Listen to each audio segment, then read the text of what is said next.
Hello there, Education Administration 411. My name is Captain Grading, and I have some treasure that I want to share with you.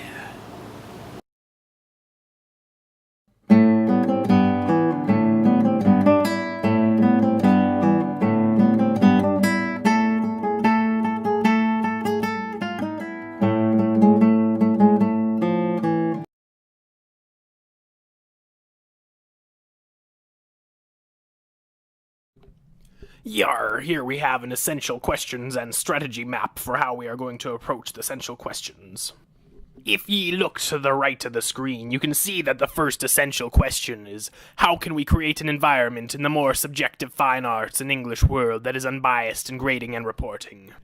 The second question asks, how can teachers, community, and administrators fairly adapt grading to students with exceptionalities, learning disabilities, motivation problems, and time management issues? The third question asks, how does school culture and climate affect grading? The fourth question is, what are some systemic changes that individuals involved in the educating profession can make to ensure effective grading? The last question is, what preparatory things can teachers do before any projects or assignments to help students understand how they will be graded?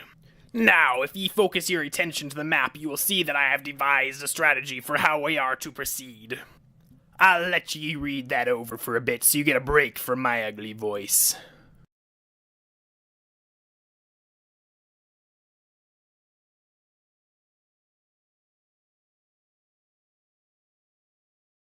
I interviewed an absolute legend of a teacher, Mr. Daryl Heskin, and had 3 academic resources to support my work: a fair grading system, an approach for identifying and minifying bias in standardized tests, a set of guidelines, and the theory and practice of grading and writing.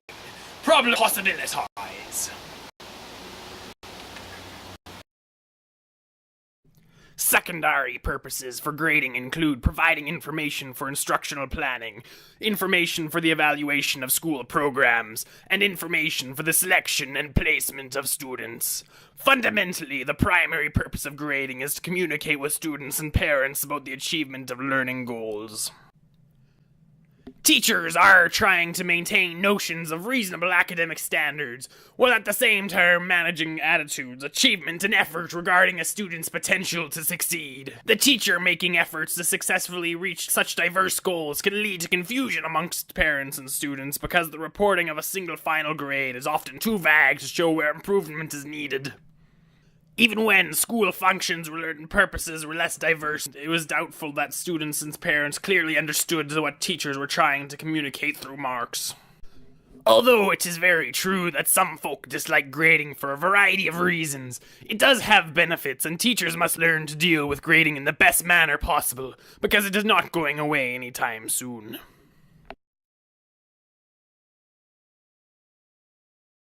Even though teachers have less control over a school's surface culture, there are a multitude of things they can do to improve the deep culture. Deep culture issues in grading and reporting can stem from a teacher's biased beliefs or issues that they're dealing with in their own lives. Therefore, in the creation of grading evaluations, it is vital that the teacher does not view any minority group as superior or inferior in any aspects through language or symbols, as being able to mix socially with other groups, or as fixated on instant gratification. There is also no need to include questions that emphasize the degree to which minorities deviate negatively from societal norms, because these types of questions can be adapted to be shown in a more positive light. Essentially, in creating assessment for grading, teachers should be careful that their language does not devalue any group. Creating an unbiased environment in the subjective English and fine arts world while simultaneously adapting to students' needs sounds like a daunting task to most teachers. But our legendary teacher, Mr. Heskin, has an approach that nurtures creativity and allows students with interests in anything to be successful. We sailed over there just weeks ago to see his approach to unbiased grading and reporting, adapting grading to fit the students' needs, and preparation to help students understand grading. We have diverse learners, so what we try or attempt to do anyways is to meet their learning needs. So we have learning outcomes, and so we have create and compose, comprehend, respond, and assess and reflect. And each of those learning outcomes fits any student that we have in the classroom. You may want to discuss with them through teacher-student interviews, what could you do to show your understanding of the text? So, for example, this past semester we had 2 students who were into coding. So they asked, could I do a interactive game for Hamlet? And then we did it again for Lord of the Flies and Animal Farm. And I said, if you can prove that it meets the objectives of the course, then go right ahead. So they spent hours upon hours, and that's just the type of person they are, because they were a 90 student, and so they put the extra time in, and it was an amazing interactive game. I actually had a lot of fun assessing it.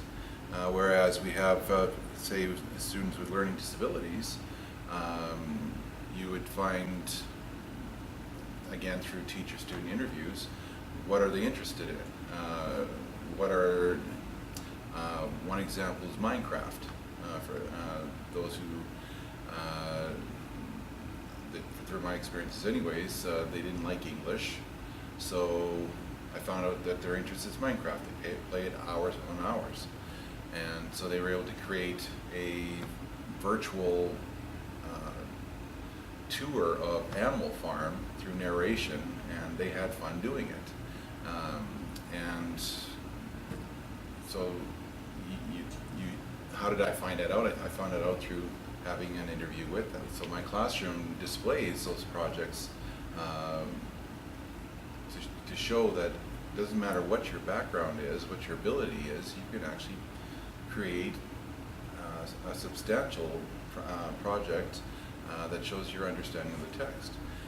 With Hamlet, for example, or any Shakespeare, some of them reenact a scene, some of them actually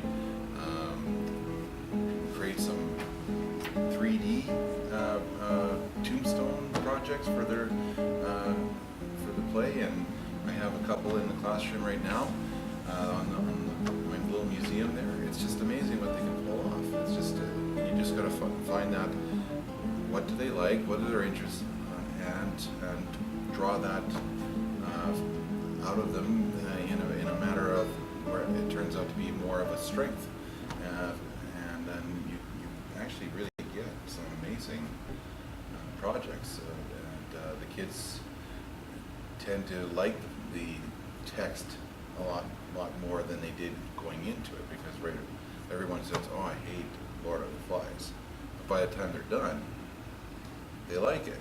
In grading both writing and project-based discernments, rather than how well a student writes, we want to evaluate how well a student has accomplished the goals of their course, and to what extent the student has learned what we have asked of them. By grading the writing itself, we interfere with the writing process by making ourselves evaluators rather than readers, and create the false idea that quality of writing can be defined by grades. With the open-ended grading criteria, students with exceptionalities are not left out because they do not have to conform to a certain medium that does not work for them to show their understanding. It is unbiased because varying genders, social classes, races, sexualities, and abilities can use anything they are good at despite their current competencies with the English language that may be the results of environmental issues.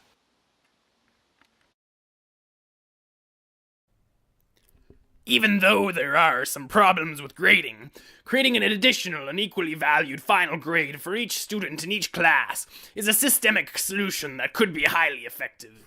One of these grades would be for achievement based on the student's performance, according to generally adopted standards, while the other grade would be given for effort or achievement based on the student's potential ability to perform up to the generally adopted standards.